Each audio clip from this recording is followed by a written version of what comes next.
Good morning students, मेरा नाम है सुधांशु सिंह। हम लोग यहाँ आज डिस्कस करने जा रहे हैं चैप्टर 5 अंडरस्टैंडिंग एलिमेंट्री शेप्स का एक्सरसाइज 5.1। ये एक्सरसाइज बेस्ड है लाइन सेगमेंट्स के ऊपर और लाइन सेगमेंट्स के मेजरमेंट के ऊपर।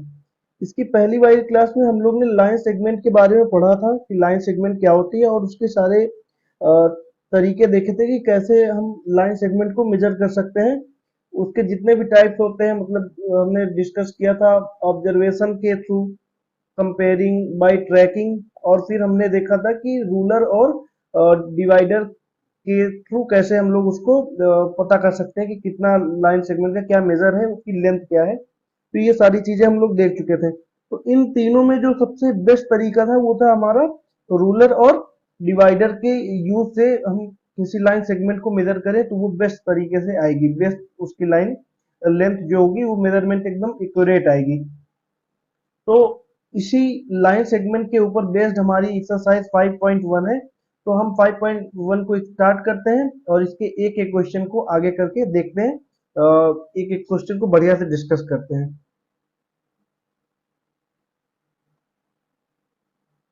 तो चलिए, हमारा जो फर्स्ट क्वेश्चन है वो है what is the advantage in comparing, what is the disadvantage in comparing the segment और line segment by mere observation. देखिए, कह रहा है कि अगर हम मेयर ऑब्जर्वेशन के थ्रू किसी लाइन सेगमेंट को ऑब्जर्व करते हैं तो उसका डिसएडवांटेज क्या है। तो देखिए, डिसएडवांटेज, बहुत बड़ा डिसएडवांटेज ये है कि उसमें हमेशा कोई भी लाइन सेगमेंट एक एडिक्वेट फॉर्म में नहीं होगी। उसका हम श्योर तरीके से नहीं कह सकते कि इसकी लेंथ क्या है। जैसे मैंने एक लाइन सेगमेंट बनाई ये, और एक लाइन सेगमेंट बनाई मैंने ये, तो इसको हम लोग जनरली कह सकते हैं कि ये नीचे वाली, मतलब इसको हमने नाम दे दिया ई और एफ, इसका नाम हमने दे दिया ए और बी। तो जनरली हम लोग कह सकते हैं कि ए बी छोटी है ई एफ से, लेकिन ये हम इसको श्योर नहीं कह सकते, एकदम एग्जैक्ट तरीके से नहीं कह सकते कि ए बी की लेंथ क्या हो सकती है, ई एफ की लेंथ क्या हो सकती है, मतलब हम श्योर नहीं रह सकते कभी भी। तो ये हमेशा श्योर नहीं हो सकता ना। और ये शायद इक्वल दिख रही हो। कुछ ऐसी लाइन सेगमेंट्स है, जैसे एक ये लाइन सेगमेंट मैंने बनाई और एक लाइन सेगमेंट मैंने ये बनाई। अब इसका नाम मैंने दे दिया ए बी और इसका नाम दे दिया ई एफ। तो अगर मैं बोलूं कि इस वाले पार्ट में जो हमारा ये वाला फिगर है, इसमें बोलूं ए बी और ई एफ में कौन लंबी है, तो इसको शायद देख करके सब लोग कहेंगे कि बराबर है या इक्वल है, जबकि ये इक्वल नहीं हो सकती ना, किसी भी हालत में इक्वल नहीं हो सकती। तो इसका जो मेजरमेंट होगी, जो इसकी लेंथ होगी, उसको कैसे हम देखेंगे, उसको हम रूलर और डिवाइडर के थ्रू देखेंगे। तो मेयर ऑब्जर्वेशन अगर हम करते हैं तो उसमें यही चीज का दिक्कत होती है, क्योंकि ये डिसएडवांटेज यही होता है कि हम उसका एकदम एग्जैक्ट, हम उसको श्योर तरीके से नहीं बोल सकते कि ये कितना है। तो इसको कैसे लिखेंगे, the disadvantage in comparing line segment by mere observation is that sometimes the difference in length between two line segments may not be adequate, है ना। वही कह रहा है कि ये जो लाइन सेगमेंट का लेंथ है वो हमेशा एडिक्वेट नहीं हो सकती, वो कई बार हम उसमें श्योर नहीं हो सकते, है ना। तो क्या है, इसको हम लिख सकते हैं we can not be always sure about our usual judgement, है ना। इसको हम लिख सकते हैं, इसलिए इसका सबसे बड़ा डिसएडवांटेज है। जैसा कि हम इस फिगर पे देख रहे हैं, इस फिगर को आप एक्सप्लेन कर सकते हैं कि इस फिगर में ये दोनों लाइन सेगमेंट्स इक्वल दिख रही हैं, जबकि ये इक्वल है नहीं। ठीक, चलते हैं अपने सेकंड क्वेश्चन की तरफ, उधर देखते हैं उसमें क्या पूछ रहा है।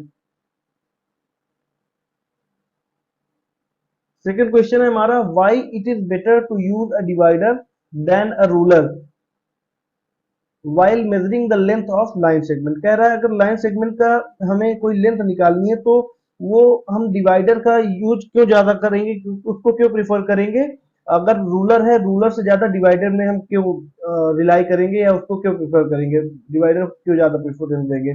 तो उसका एक कारण है कि जो एंगल ऑफ वीविंग वेविंग आता है रूलर में, जो एंगल ऑफ वेविंग होता है वो क्या होता है, ये एरर का काम करता है, वो हमेशा सही नहीं रहता है। जबकि ये किसमें, रूलर में, रूलर में जो एंगल ऑफ वीविंग होता है वो, उसकी वजह से हमें कई बार एग्जैक्ट नंबर नहीं मिल पाता या एग्जैक्ट मैग्नीट्यूड नहीं मिल पा रहा होता है किसी लाइन सेगमेंट का। सपोज ये एक लाइन सेगमेंट है ए और बी, मैंने इस पे रूलर रखा, हाँ मैंने इस पे एक रूलर प्लेस की, ठीक,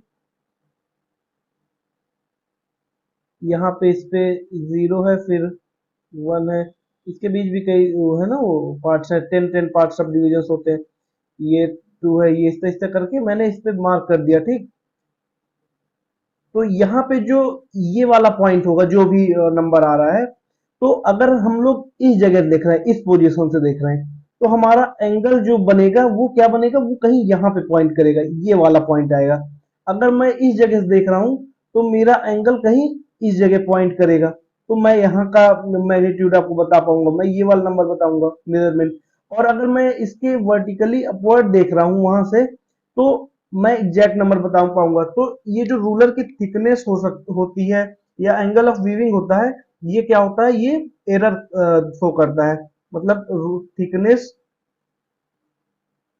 थिकनेस ऑफ रूलर और एंगल ऑफ वेविंग, ये क्या होते हैं, इसके एरर्स होते हैं, इसकी वजह से एरर आ जाता है। जबकि डिवाइडर में क्या है, डिवाइडर में क्या है, डिवाइडर जो होता है वो कुछ इस तरह का पॉइंट पॉइंट होता है ना इस पे, दोनों साइड, और ये हमारा ऐसा कुछ होता है। तो ये जो लेंथ होती है इसकी, ये एक फिक्स्ड लेंथ होती है। अगर हम इसको नापना चाहते हैं ए बी लाइन सेगमेंट को, और हम डिवाइडर के दोनों पॉइंट्स को, ये जो हमारा पी पॉइंट और क्यू पॉइंट है, इन दोनों पॉइंट्स को हमने एक्सपैंड करके ए और बी पॉइंट पे रख दिया, तो इससे क्या पता चलेगा हमें कि जो लेंथ है इसकी वो सेम होगी इसके ये वाले डिस्टेंस के बराबर, पी और क्यू के लेंथ के बराबर सेम वही लेंथ होगी इसकी। तो हम डिवाइडर को इसीलिए ज्यादा प्रेफर करते हैं रूलर के उसमें, रूलर के ओवर डिवाइडर हम ज्यादा प्रेफर करते हैं। तो ये जो इसके एरर हैं, इनको हम रिमूव कर सकते हैं या हटा सकते हैं। कैसे, हम अगर डिवाइडर का यूज करें तो हम इसके रूलर के जो एरर्स हैं उसको हटा सकते हैं, ठीक। मैं सिर्फ आपको समझा रहा हूँ, आपको आंसर अपने से खुद से लिखना रहेगा। अगर सारा कुछ मैं करके दे दूंगा तो आप लोग फिर क्या करेंगे, तो आप लोग को फिर समझ में बस नहीं आएगा, आप सिर्फ उसको रट लेंगे या लिख लेंगे। तो करना आपको खुद से है, मैं सिर्फ आपको समझा रहा हूँ। चलिए बढ़ते हैं अपने क्वेश्चन नंबर थर्ड की तरफ। देखिए क्वेश्चन नंबर थर्ड क्या कह रहा है। क्वेश्चन नंबर थर्ड कह रहा है ड्रॉ अ लाइन सेगमेंट से ए बी। चलिए जैसा कह रहा है वैसा कर लेते हैं। तो हमने एक लाइन सेगमेंट ड्रॉ की, क्या नाम दिया इसको, इसका नाम दिया हमने ए और बी। चलिए अब कह रहा है take any point C lying in between A and B. कह रहा है अब कोई एक पॉइंट लेना है, जो कि मान लीजिए सी, मैंने सी पॉइंट ले लिया यहाँ पे, वो कहाँ लाई करना चाहिए, ए बी के बीच में लाई करना चाहिए। तो ए और बी के बीच में सी लाई कर रहा है, ठीक है। Measure the length of A and B, A B and B C. देखिए measure the length of A B, B C and A C, मतलब हमें ए बी की लेंथ निकालनी है, ए सी की लेंथ निकालनी है और सी बी की लेंथ निकालनी है। तो सपोज आपको एक ड्रॉ करनी है और आपको खुद से डिवाइडर की हेल्प से मदद करना है, क्या कहते हैं, उसको नापना है। सपोज मैंने इस जो लाइन सेगमेंट ड्रॉ करी है, जो ए बी हमारी लाइन सेगमेंट है, इसकी लेंथ मेरी थी 5 सेंटीमीटर, ठीक, 5 सेंटीमीटर हमारी लेंथ थी। फिर उसके बाद मैंने जो पॉइंट लगाया सी को ऐसे लगाया कि जो हमारा एसी वाला जो लेंथ आ रही वो कितनी आ रही है, 3 सेंटीमीटर, और हमारी जो सीबी की लेंथ आ रही है वो क्या आ रही है 2 सेंटीमीटर। ठीक, मैंने ऐसे इसको लगाया, मैंने ऐसा पॉइंट बीच में लिया जिसमें से एसी की लेंथ हमारी कितनी आई 3 सेंटीमीटर और सीबी की लेंथ कितनी आई, सीबी की लेंथ आई 2 सेंटीमीटर। तो कह रहा है अब ये बताइए, अब क्वेश्चन क्या कह रहा है आगे पढ़ते हैं। Is A B equal to A C plus C B, पूछ रहा है क्या A B equal to A C plus C B हो सकता है, मतलब पूरे जो लाइन सेगमेंट की लेंथ है क्या वो इन दोनों को प्लस करने पे आएगी। तो देखिए करके देख लेते हैं इसको। देखिए अगर हम लिखें A B plus C B, sorry sorry A B plus C B नहीं, अगर हम लिखें A C plus C B equal to, तो देखिए एसी की लेंथ कितनी थी हमारी 3 थी, फिर 3 सेंटीमीटर, फिर सीबी की लेंथ कितनी थी 2 सेंटीमीटर थी, तो ये टोटल लेंथ इन दोनों को ऐड कर दिए तो कितनी हो गई 5 सेंटीमीटर।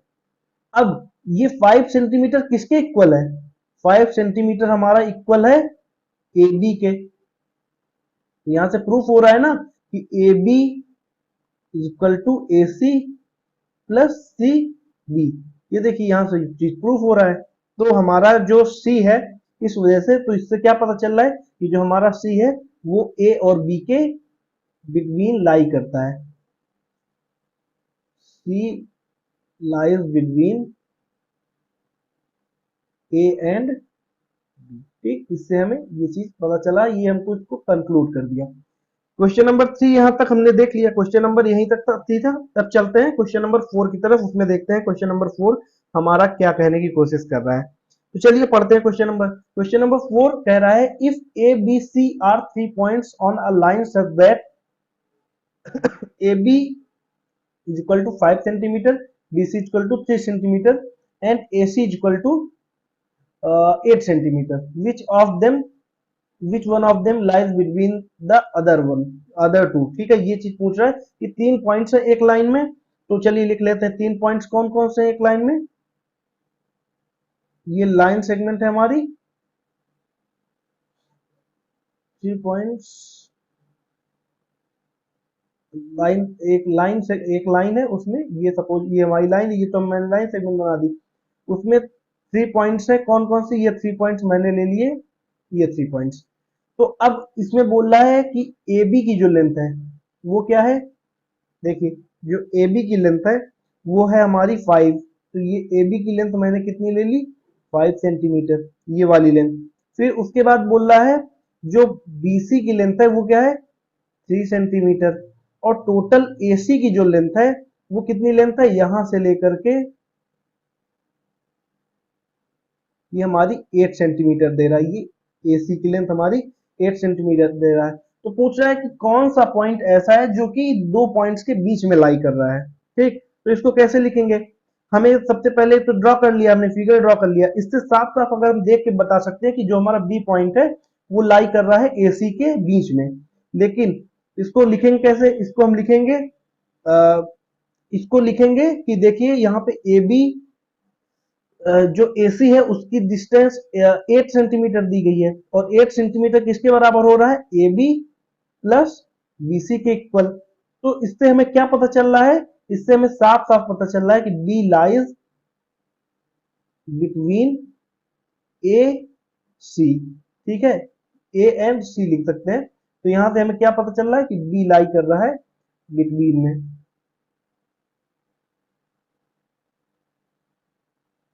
ठीक है, ये चीज हमें यहां से पता चल गई। क्वेश्चन नंबर 4 में बस इतना ही करना था। क्वेश्चन नंबर 5 की तरफ बढ़ते हैं, देखते हैं क्वेश्चन नंबर 5 हमारा क्या कहने की कोशिश कर रहा है। इसमें कह रहा है वेरीफाई, एक फिगर दिया गया है, इसमें एक ये हमारा फिगर दिया गया है और एक लाइन सेगमेंट है, उसमें पूछ रहा है कि ये बताइए कि whether D is a mid point of AG और नॉट। तो एजी सबसे पहले देखते हैं कौन सा है, ए जी हमारा ये वाला पॉइंट से लेकर के ये वाले पॉइंट के बीच की जो डिस्टेंस है, मतलब जो हमारा एजी लाइन सेगमेंट है वो उसके मिड पॉइंट में डी है कि नहीं है ये हमें बताना है। तो मिड पॉइंट क्या होता है, अगर अगर ये ए और बी लाइन सेगमेंट है तो बी तभी सी तभी इनका मिड पॉइंट होगा जब A C is equal to C B होगा। ठीक, A C is equal to C B जब होगा तभी हमारा जो बी होगा वो मिड पॉइंट कहलाएगा। बी सॉरी सी हमारा मिड पॉइंट कहलाएगा। ये मतलब एक हमारी लाइन सेगमेंट है ए बी, इसमें सी तभी मिड पॉइंट कहलाएगा जब हमारा ए सी जो डिस्टेंस होगी ये वाली डिस्टेंस या ये वाली लेंथ ये इस वाले लेंथ के बराबर होगी, तब हमारा क्या कहलाएगा, सी मिड पॉइंट कहलाएगा। तभी तो ये बीच में रहेगा। तो हमें वही बताना है कि डी जो है हमारा जो डी पॉइंट है ये मिड पॉइंट है कि नहीं है। तो चलिए इसको देखिए कैसे करते हैं। देखिए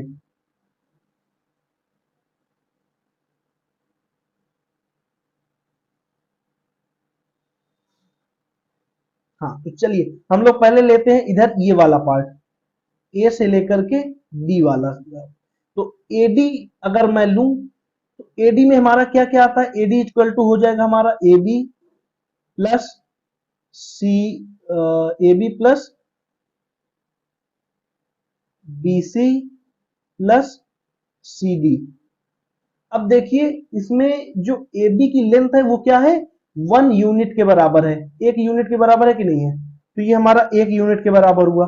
फिर बीसी की लेंथ क्या है, बीसी की लेंथ क्या है, वो भी 1 यूनिट है। 3 - 2 मतलब एक ही लेंथ तो बढ़ा। देखिए जैसे 0 से 1 एक लेंथ 1 यूनिट बढ़ा, फिर 1 से 2 1 यूनिट बढ़ा, 2 से 3 1 यूनिट बढ़ा, फिर 3 से 4 में अगर हम 1 यूनिट बढ़ाना चाहें तो 3 से 4 पहुंच जाएगा। तो ए बी सी की हमारी क्या लेंथ यूनिट है, 1 यूनिट है। फिर सी डी की हमारी देखिए क्या यूनिट है, वो भी 1 यूनिट ही है। तो टोटल ये कितने यूनिट डिस्टेंस आ रही एडी की, एडी की टोटल डिस्टेंस आ रही हमारी 3 यूनिट, या टोटल लेंथ कितनी है, 3 यूनिट है। अब चलते हैं अपने डीई वाले पार्ट में। एक पार्ट हमारा ये हुआ, अब उसके बाद हम चलेंगे अपने डी ई नहीं डी जी वाले, सॉरी डीजी वाले पार्ट में। तो डीजी वाले पार्ट में क्या क्या चीज है, डीजी कैसे बना, डीजी बना, डीजी बना हमारा D E plus E F plus F G से। अब इनकी यूनिट्स क्या क्या है, डीई भी 1 यूनिट है, ई एफ भी 1 यूनिट है, और एफ जी भी हमारी 1 यूनिट है। टोटल यूनिट कितनी हुई डीजी की, वो भी 3 यूनिट की ही लेंथ हुई। तो यहां से देखिए हमें क्या पता चल रहा है कि A D equal to D G equal to 3 unit. दोनों की लेंथ बराबर है, दोनों सेम लेंथ की हैं। तो अगर सेम लेंथ की हैं दोनों, तो इससे हमें क्या पता चल रहा है, इससे हमें ये पता चल रहा है कि जो डी है, जो हमारा डी पॉइंट है, डी पॉइंट क्या है, वो मिड पॉइंट है। किसका, मिड पॉइंट किसका है, mid point of A and G, ये हमारा ए जी का मिड पॉइंट है। ठीक, तो यहां से ये क्वेश्चन नंबर 5 भी हमारा कंप्लीट हो जाता है। क्वेश्चन नंबर 6 की तरफ चल लेते हैं, उसकी तरफ देखते हैं क्वेश्चन नंबर 6 हमारा क्या कह रहा है। चलिए अब हम लोग आ गए क्वेश्चन नंबर 6 में। तो क्वेश्चन नंबर 6 पढ़ते हैं। देखिए if B is a mid point of A C and C is mid point of B D where A B C D lies on a straight line. तो चलिए सबसे पहले हम लोग एक स्ट्रेट लाइन खींच लेते हैं। तो हमारी एक ये स्ट्रेट लाइन हो गई। अब लाइन में तो कोई इन पॉइंट होता नहीं, लाइन में कोई इन पॉइंट नहीं होता, वो दोनों डायरेक्शन पे बढ़िया से चलती रहती है। तो हम लोग क्या करते हैं, एक लाइन खींच लिए। अब उसमें ए बी सी डी हमारे कुछ पॉइंट्स है, 4 पॉइंट्स है। तो चलिए इसको लिख लेते हैं, 1 2, एक ये 3 हमारा, ये चौथा पॉइंट। अब क्वेश्चन की तरफ देखते हैं। क्वेश्चन क्या कह रहा है, जो बी है वो किसका मिड पॉइंट है, ए और सी का। तो ए और ये सी, इसका मिड पॉइंट हमारा क्या हुआ, ये बी हुआ। ठीक, बात सही है। उसके बाद सी किसका मिड पॉइंट है, C is the mid point of B D. तो बी और डी का मिड पॉइंट सी है, ये भी बात एकदम सही हो गई। तो हमने चारों पॉइंट को लाई कर दिया एक स्ट्रेट लाइन पे, इस स्ट्रेट लाइन पे लाई कर दिया। तो अब हमारी जो एडी है वो एडी क्या बन गई, वो एडी हमारी एक लाइन सेगमेंट बन गई। अब कह रहा है, क्वेश्चन क्या कह रहा है, say why A B equal to C D. अब हमें बताना है कि A B equal to C D कैसे है। तो चलिए इसको देख लेते हैं। तो देखिए जैसा कि हमारा दिया हुआ है, मतलब हमें गिवन क्या है, गिवन क्या है, गिवन है कि बी जो है, बी क्या है, मिड पॉइंट है इसका मिड पॉइंट है AC का। ठीक, तो हमारा जो AB होगा वो किसके बराबर हो जाएगा? AB बराबर हो जाएगा हमारा BC के। बात सही। इसको हम एक फर्स्ट इक्वेशन मान लेते हैं या अलग से इसको रख लेते हैं। ठीक है, इसको अब आप थोड़ा सा अलग करके देख रख लीजिए, इसको अभी छोड़ दीजिए। बी अगर मिड पॉइंट है AC का तो AB इक्वल टू BC होगा। ये बात तो सही है, समझ गए कि नहीं समझ गए? फिर आगे देखिए, अब दूसरा पॉइंट हमारा क्या दिया हुआ है? हमारा दिया हुआ है C मिड पॉइंट है किसका? C मिड पॉइंट है B एंड D का। BD का मिड पॉइंट है C। अगर BD का मिड पॉइंट है C तो इससे हमें क्या पता चलता है कि BC इज इक्वल टू क्या होगा? CD। ये होगा, ये हमारा इक्वेशन 2 हो जा रहा है। ठीक, इसको इक्वेशन 2 मान लेते हैं। अब क्या करते हैं, हम इक्वेशन 1 और 2 को ऐड कर देते हैं। चलिए इसको ऐड कर देते हैं। ऐड कैसे करेंगे? ऐड करेंगे तो हमारा आएगा ए, इसको चलिए लिख लेते हैं पहले। ऑन एडिंग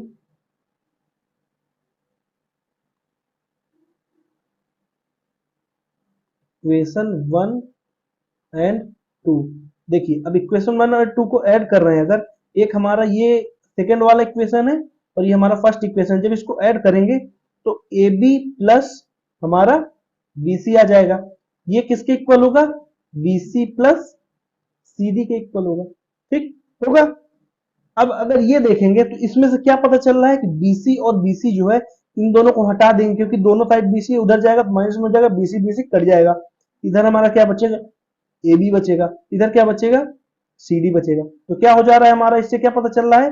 इससे पता चल रहा है कि AB जो है वो किसके इक्वल है? CD के इक्वल है। और मैंने बताया था कि अगर AB CD के इक्वल है मतलब AB किसके इक्वल है? CD के इक्वल है। तो ये हमारा क्या क्वेश्चन पूछ रहा था? हमारा क्वेश्चन पूछ रहा था कि इक्वल कैसे है, तो हमने वही चीज बता दिया कि हमारा इक्वल ये है। CD कैसे प्रूफ कर दिया? इसको यहाँ से प्रूफ कर दिया, तो यहाँ पे हम लिख सकते हैं हेंस प्रूफ। ठीक, समझ में आया कि नहीं आया? चलिए अब चलते हैं आगे क्वेश्चन नंबर 7 की तरफ। क्वेश्चन नंबर 7 देखते हैं क्या कह रहा है। क्वेश्चन नंबर 7 कह रहा है draw 5 triangles and measure their sides. Check in each case if the sum of the length of any two sides is always less than the third side। तो हमें क्या करना है? 4-5 ट्राइंगल्स बनाने हैं। तो वो आपको करना है, खुद से ड्रॉ कर सकते हैं। कैसे ड्रॉ करेंगे?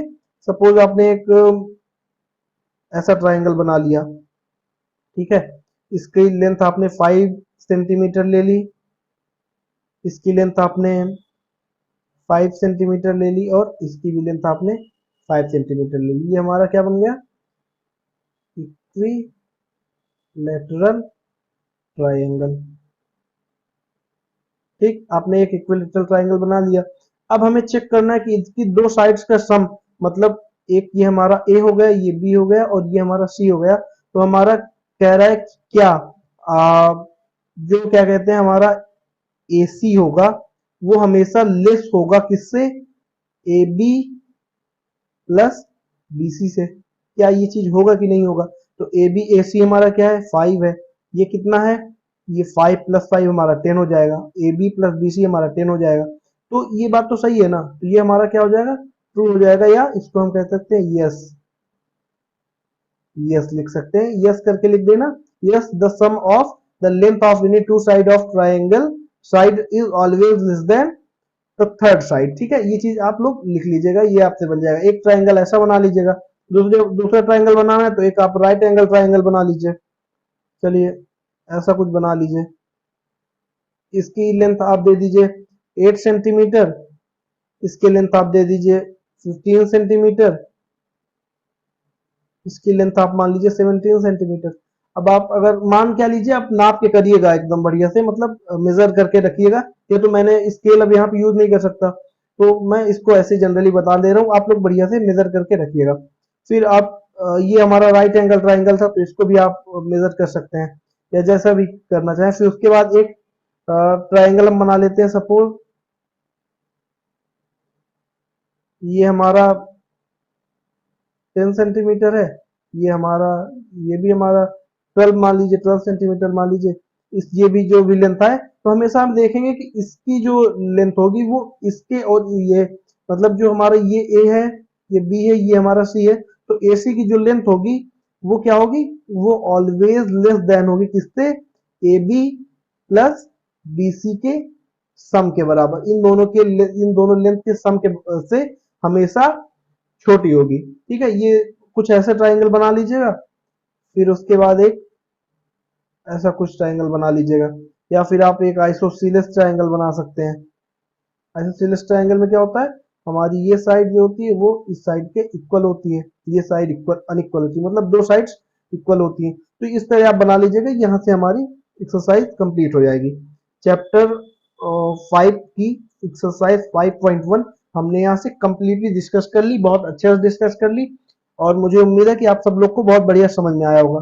ठीक है, जो नहीं समझ में आया तो आप लोग कमेंट सेक्शन में पूछ सकते हैं, मैं उसको फिर से अगले की वीडियो पे थोड़ा सा टाइम निकाल के 5 मिनट उसको डिस्कस कर लूंगा, जो भी आपको नहीं समझ में आएगा। ठीक है, तो आगे मिलते हैं हम अपने नेक्स्ट वीडियो पे, उसपे हम लोग एंगल्स के बारे में जानेंगे, और एंगल वाली जो भी एक्सरसाइज 5.2 है उसको भी बहुत बढ़िया से करेंगे। ठीक है, तो आज की वीडियो हमारी यहीं तक। Thank you.